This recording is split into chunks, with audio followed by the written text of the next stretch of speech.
xin kính chào quý bà con và quý anh chị đang theo dõi kênh Miệt vườn Tây Nam. Sáng hôm nay, ngày 10 tháng 4 năm 2026, chúng tôi tiếp tục gửi đến bà con phần nhận định nhanh thị trường hồ tiêu, dưới góc nhìn chuyên gia nông nghiệp, nhằm giúp bà con có thêm cơ sở tham khảo trước khi quyết định bán ra. Diễn biến thị trường nông sản quốc tế cho thấy mặt bằng giá cà phê đang chịu tác động từ kỳ vọng nguồn cung gia tăng trong niên vụ mới, đặc biệt khi điều kiện thời tiết tại các vùng sản xuất lớn có xu hướng thuận lợi hơn. Điều này phần nào phản ánh bức tranh chung của nhóm nông sản xuất khẩu, trong đó có hồ tiêu, khi thị trường bắt đầu chuyển sang trạng thái cân bằng cung cầu rõ nét hơn so với giai đoạn thiếu hụt trước đây. Đối với hồ tiêu, dù không chịu tác động trực tiếp từ chu kỳ thu hoạch cà phê, nhưng tâm lý giao dịch thận trọng trên thị trường hàng hóa đang khiến hoạt động mua bán có xu hướng chậm lại. Các doanh nghiệp xuất khẩu hiện ưu tiên theo dõi thêm tín hiệu về sản lượng thực tế và tiến độ giao hàng trước khi mở rộng vị thế mua vào với khối lượng lớn. Trong bối cảnh nguồn cung hồ tiêu toàn cầu chưa có biến động đột ngột, mặt bằng giá hiện tại vẫn đang được đánh giá là duy trì ở vùng tích cực so với trung bình nhiều năm.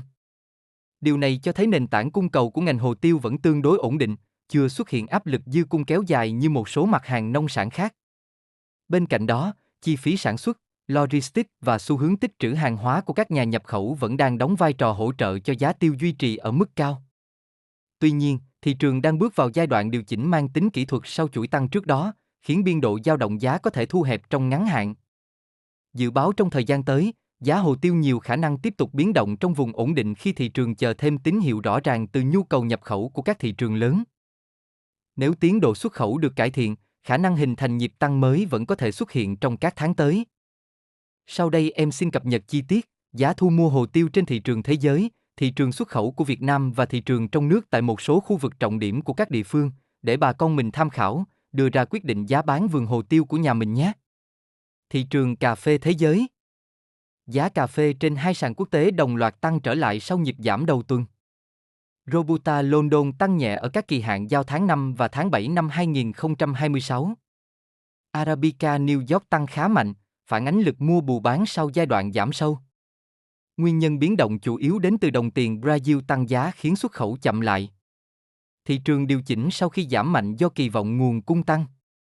Thời tiết thuận lợi tại các vùng trồng giúp cải thiện triển vọng sản lượng năm 2026.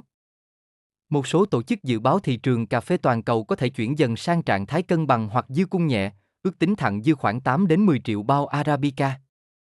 Giá cà phê trong nước. Giá cà phê nhân xô sáng nay tăng nhẹ so với phiên trước. Robusta loại 1 dao động khoảng 86.500 đến 87.000 đồng trên kg.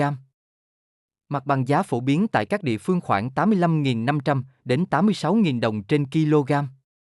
Arabica dao động khoảng 109.000 đến 111.000 đồng trên kg. Giá tại một số khu vực trọng điểm. Lâm Đồng Di Linh, Bảo Lộc, Đức Trọng, Lâm Hà, Bảo Lâm khoảng 85.500 đến 85.600 đồng trên kg. Đắk Lắk Cư Mờ Ga, Ea Leo, Buôn Hồ khoảng 86.000 đồng trên kg. Đắk Nông Gia Nghĩa, Đắk Sông, Cư Dúc khoảng 85.900 đến 86.000 đồng trên kg. Gia Lai Pleiku, Đắk Đoa, Chư Sê, Đức Cơ khoảng 85.900 đến 86.000 đồng trên kg. Con Tum Đắk Hà, Ngọc Hồi khoảng 85.900 đến 86.000 đồng trên kg. Đồng Nai khoảng 85.800 đồng trên kg. Bình Phước khoảng 85.800 đồng trên kg. Nhìn chung, thị trường cà phê trong nước duy trì vùng giá cao, biến động nhẹ theo xu hướng thế giới. Giá hồ tiêu trong nước.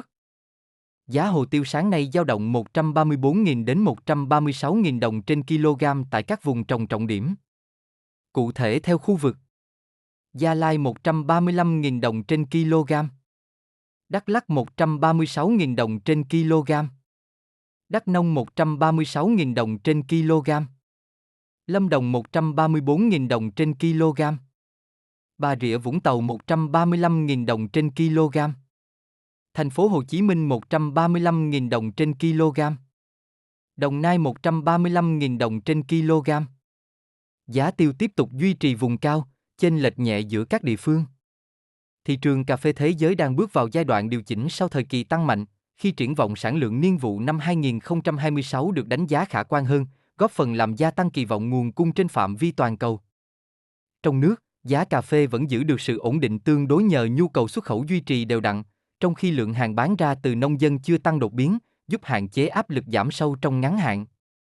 Đối với hồ tiêu, mặt bằng giá tiếp tục neo ở vùng cao so với trung bình nhiều năm, biên độ dao động giữa các khu vực không lớn, cho thấy thị trường vẫn đang duy trì trạng thái cân bằng tương đối giữa cung và cầu. Tổng thể, thị trường nông sản hiện đang trong giai đoạn tái cân bằng sau chu kỳ biến động mạnh trước đó. Xu hướng giá trong thời gian tới sẽ phụ thuộc đáng kể vào tiến độ thu hoạch, hoạt động xuất khẩu cũng như tín hiệu tiêu thụ từ các thị trường nhập khẩu chủ lực trên thế giới. Trên đây là phần phân tích và nhận định nhanh thị trường hồ tiêu sáng ngày 10 tháng 4 năm 2026. Hy vọng những thông tin này sẽ giúp bà con chủ động hơn trong kế hoạch bán hàng và quản lý sản xuất. Kênh Miệt vườn Tây Nam sẽ tiếp tục cập nhật giá nông sản mỗi ngày để bà con tiện theo dõi. Kính chúc bà con thật nhiều sức khỏe, mùa vụ thuận lợi và giá nông sản ngày càng ổn định theo hướng tích cực. Xin kính chào và hẹn gặp lại bà con trong bản tin tiếp theo.